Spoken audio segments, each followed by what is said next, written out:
राहुल गांधींच्या भारत जोडो न्याय यात्रेचा समारोप आज शिवाजी पार्कवरती होणार आहे। ठाकरेंच्या होम ग्राउंडवरती ही सभा होणार असून या सभेसाठी इंडिया आघाडीतील घटक पक्षांना आणि बड्या नेत्यांना काँग्रेसकडून निमंत्रण देण्यात आले आहे। या सभेला सोनिया गांधी उपस्थित राहणार आहेत। लोकसभा निवडणुकीच्या प्रचाराचा नारळ इंडिया आघाडी मुंबईमध्ये वाढवणार आहे। या सभेला गांधी परिवारामधून राहुल गांधी यांच्यासह सोनिया गांधी, प्रियंका गांधी वाड्रा या सुद्धा उपस्थित असतील। त्यासोबतच काँग्रेस नेत्यांकडून मिळालेलं निमंत्रण प्रकाश आंबेडकर यांनी स्वीकारलेलं आहे, ते सुद्धा आजच्या या सभेला उपस्थित असतील। लोकसभा निवडणुकीची घोषणा झाल्यानंतर इंडिया आघाडीची पहिली सभा मुंबईमध्ये होणार आहे।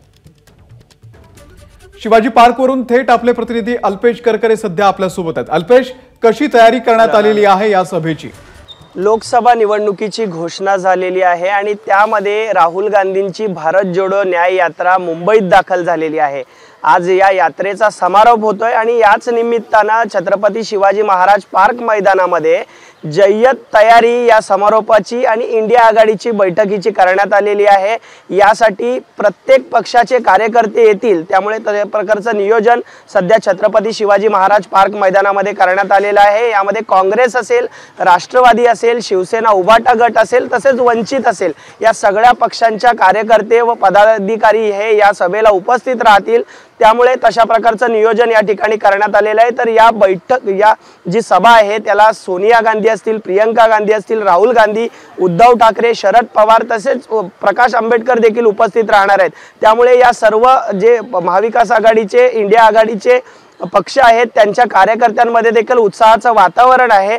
आज सकाळी राहुल गांधी यांची भारत जोडो न्याय यात्रेचा एक काही भाग हा सकाळपासून सुरू होतोय। यामध्ये राहुल गांधी हे साधारण 7:45 वाजता बीकेसी येथील कंटेनर कॅम्प मधून थेट मनी भवन येथे तुषार गांधी यांची भेट घेणार आहेत आणि या यात्रेचाच एक भाग म्हणून मनी भवन ते ऑगस्ट क्रांती मैदान अशी पदयात्रा देखील काढली जाणार आहे। या पदयात्रेमध्ये सामाजिक क्षेत्रातले, सांस्कृतिक क्षेत्रातले जे मान्यवर आहेत त्यांचे प्रश्न या पदयात्रेनिमित्तानं जाणून घेतले जातील आणि शेजारीच असलेल्या तेजपाल सभागृहामध्ये नागरिक न्याय सभा देखील पार पडणार आहे। या सभेमध्ये राहुल गांधी या जे उपस्थित असतील त्यांना मार्गदर्शन करणार आहेत, त्यांची मतं आहेत ती जाणून घेणार आहेत आणि यानंतर थेट राहुल गांधी बीकेसी येथे जिथे वास्तव्यास आहेत तिथे देखील अनेक सार्वजनिक क्षेत्रातले राजकारणातील लोक आहेत त्यांच्या भेटीगाठी दिवसभर घेतील आणि सायंकाळी 6 वाजता राहुल गांधी छत्रपती शिवाजी महाराज पार्क मैदानामध्ये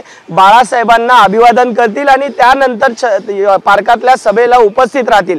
त्यामुळे आज इंडिया आघाडीचा लोकसभा निवडणुकीच्या दृष्टीने शुभारंभ होतोय। त्यामुळे इंडिया आघाडीतले जे प्रमुख पक्ष आहेत त्यांचे नेते आजच्या सभेनिमित्तानं काय नक्की बोलतात हे देखील पाहणं महत्त्वाचं ठरणार आहे। मात्र या इंडिया आघाडीच्या सभेने इंडिया आघाडीचे जे पक्ष आहेत त्यांच्या कार्यकर्त्यांमध्ये सध्या उत्साहाचं वातावरण पाहायला मिळतंय। अमोल, धन्यवाद अल्पेश, या संपूर्ण माहितीबद्दल अपडेट घेत राहू। एबीपी माझा, उघडा डोळे बघा नीट।